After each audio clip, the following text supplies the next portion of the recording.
Hi, good morning guys.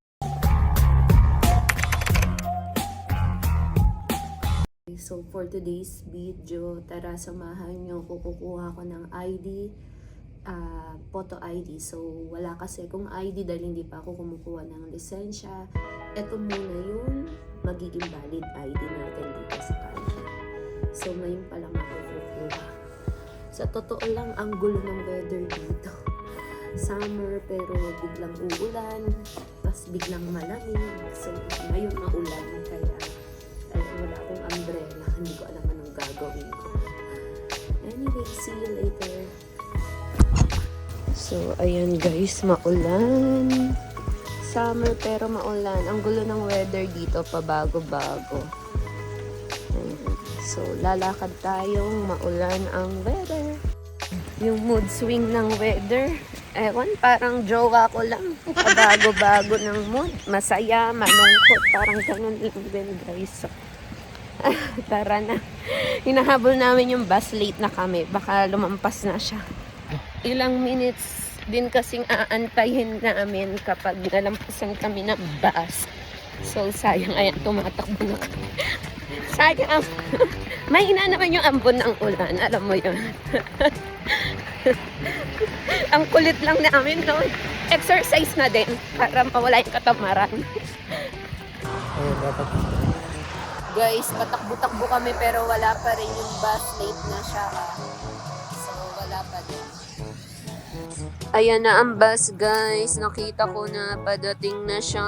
Finally, naambunan na akit si... Ay. Natin, 25. Ayan, bus 25. Okay.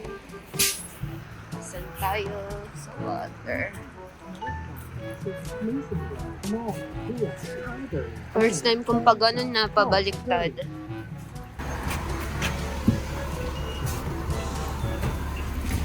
Morning.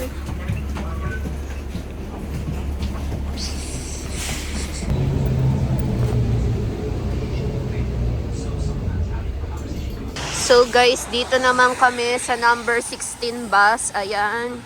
Bumaba na kami sa Adelaide. Adelaide. Ang arte na. So ayan. Wait ng another next bus naman, number 16. Para sa pagkuha ng ID. So second bus na kami. May isa pa kaming bus na sasakyan. Dahil galing sa location namin, 3 bus dapat ang sakyan. So guys, nandito na kami binaba sa London Police sa Dundas. Ayan. So, lakad-lakad. So guys, nasa downtown kami pero Dundas yung binabaan namin dahil iisa pa ako na bus na sasakyan para sa photo ID. So, 3 bus kasi yung sakayan natin. Ayan siya.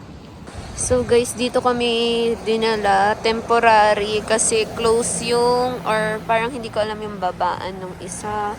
Kaya dito muna kami sa may isang street. Naglakad kami ng parang mga 200 meters. Ayan. So guys, natatripan ko lang to. Ito ang maple leaf natin. Ang dami niya palang kulay. So ngayon, green. Kulay green. Mag-change yan. Susunod, sasaluhin ko yan. PB maple leaf. Ayan siya, kulay green pa. Hindi pa siya brown na nag-orange. Ayan na ang bus namin, si Tubi.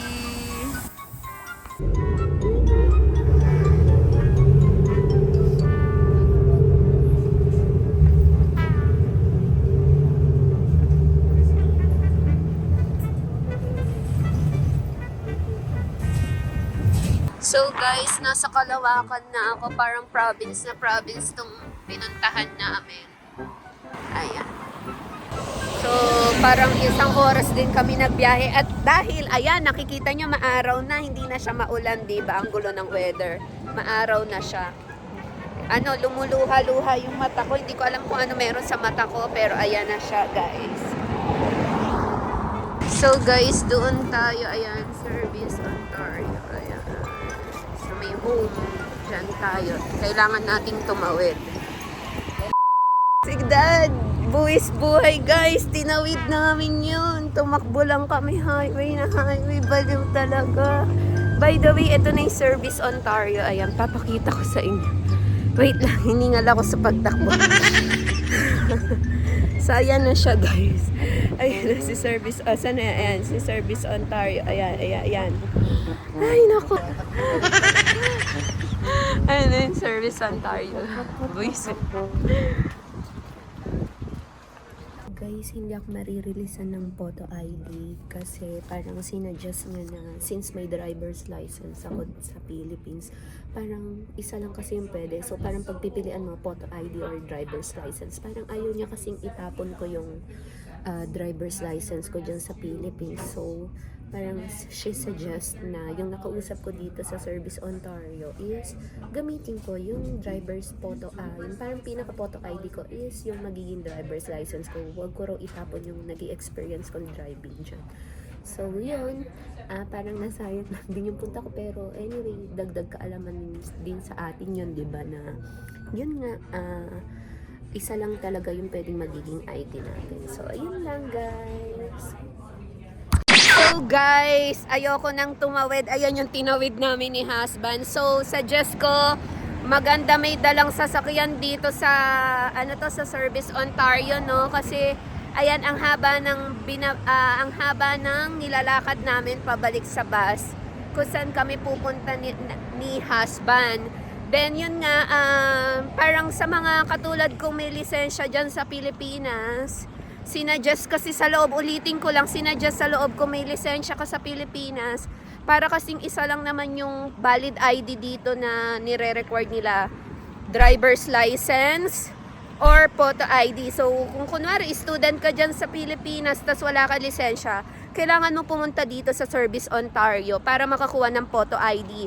Pero since ako may lisensya, parang sinabi lang sa akin na wag kong ipalit yung lisensya ko at pinagpaguran ko sa photo ID dahil kung bala ko rin kumuha ng lisensya, yun na yung magiging valid ID ko. Siyempre, gusto ko rin mag-drive dito, no?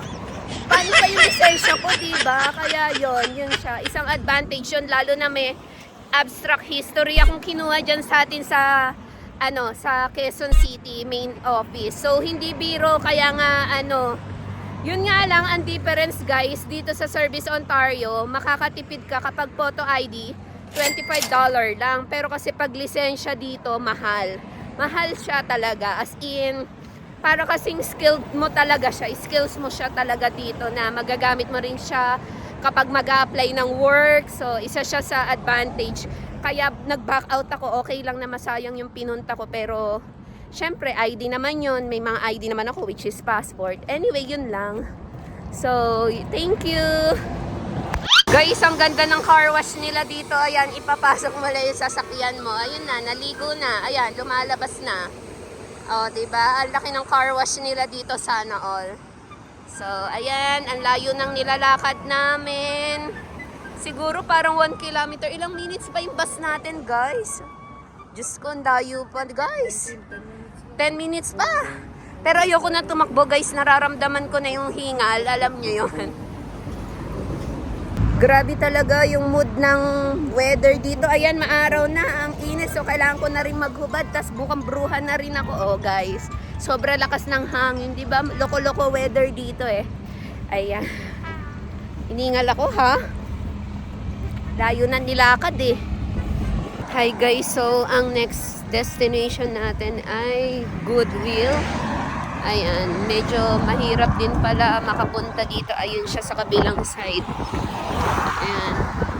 So, hindi ko alam kung ano meron dyan, pero gusto ko pumunta dyan. So, tatawid tayo. So, donation pala yung napuntahan namin. Saan lugar to? Oxford siya, guys. Ayan. So, parang gusto lang ni husband na pakainin. Donation, ewan ko kung tignan natin kung nag-a-accept sila kung may mga binibenta dito. So, yun kasi gusto ko puntahan. So, eto pala, may bentahan. Ayan ang store time nila, guys. Ayan. So, let's see, check it out. Uy, may bentahan na. Ayan. Ayan. Okay. So, ito dictionary kasi yung hanap ko for my school. Kung may sale sila. Pero parang may second, na ako, kailangan ko nang gumastos ng pang driver's license ko dahil fail nga yung photo ID. Okay guys, sa mga gusto pala dyan na magpabili ng mga isang box na mga damit ng bata, ayan. So, magbibilang tayo, ayan. Papakita ko lang mga branded to guys, ha? Ayan. Kaya ako bumisita dito. So, ito pala yung target ko talaga. Dito, yung mga damit. So, guys, kung sino yung gusto mag-order dyan, ayan. Yung mga, ganito yung mga sample na mga branded naman din. So, pwede natin punuin yung box nyo. Ayan siya, ha? Ayan. Ito. Ayan. So, ano na lang natin siya, PM nyo ako sa mga age para mapuno yung box nyo. Ayan. Assorted lang yung ano natin, may short, may mga damit, may long sleeve, ayan. May mga parang Barbie color.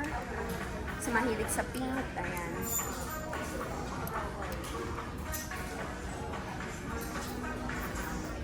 Okay. So, dito pala makakabili ng mga mura, guys, na mga jacket branded. Pero actually, parang same siya ni Talis, ha? Ayan, may mga 11 din yung presyo. Ayan. Ayan, guys, yung mga magpapapuno ng box. Kunwari, mga pantalon or shorts. Ayan tayo, ha? PM lang kayo. Ayan, guys, mga pantalon, girl and boy. So, PM nyo lang kung ano. Mga sample niyan, ayan. Maayos naman. Parang almost once used, pero parang tingin ko okay. Social na okay ang tawag ko dito, chares.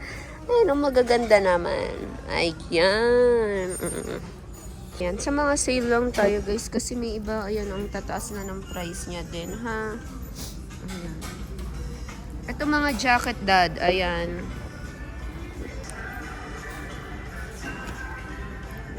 So, mga makakapal yung jacket nila. Doon tayo, ayun, pang winter yun. Ayan, pang winter. Presyo niya, ayan, naglalaro 8 to 11. So, parang siyang same sa Talis, pero parang mas gusto ko mamay dito. Guys, ako wala ko nito. Ito, gusto ko to. Tignan nyo naman, brand new.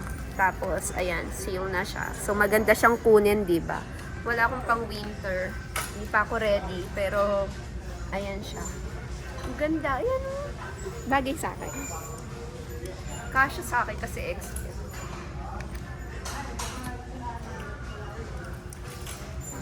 So guys, nandito na rin naman ako. Di lubos-lubusin na natin dahil minsan lang ako makapunta. So kailangan kong tumbler dito, $2 lang. Okay ba kayong bumili dito ng tumbler? Baka mamaya kung saan galing to. Diba? Agree ka ba, daddy? Or baso na lang? Ayan. Baso ko na lang pang inumin. So, ganyan lang siya guys. Kaliit si Goodwill. Ayan. Okay. Para fitting na tayo.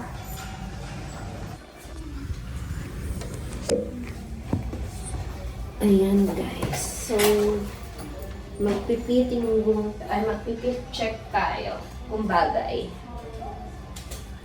So, 4 yung pinili ko pang winter dahil wala kami ng bit-bit. Since nandito na, itatry ko na. Dahil pamog ng push cart mo.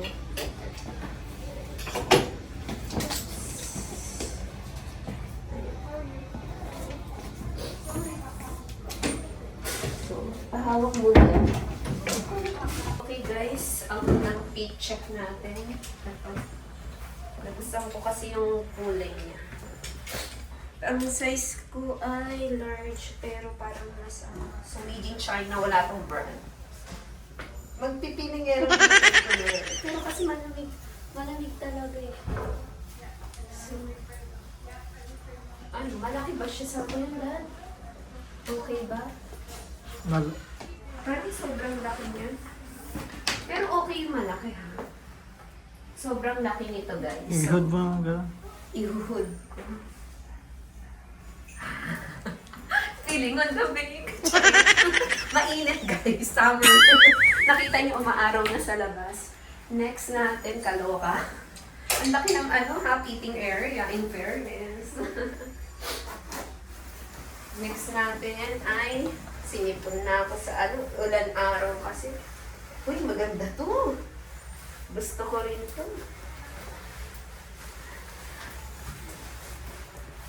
Uy, bagay sa akin to. Ang lamig! Ayan. Okay to. Gusto ko to. Bagay sa akin. Approve sa akin to. Magkano siya? Uy, hindi siya pula. So, hindi siya sale. 15. Pero okay na yan. Kunin ko to. Guys, kunin natin to. Approve. Ang brand niya ay double check. Uy, Ricky.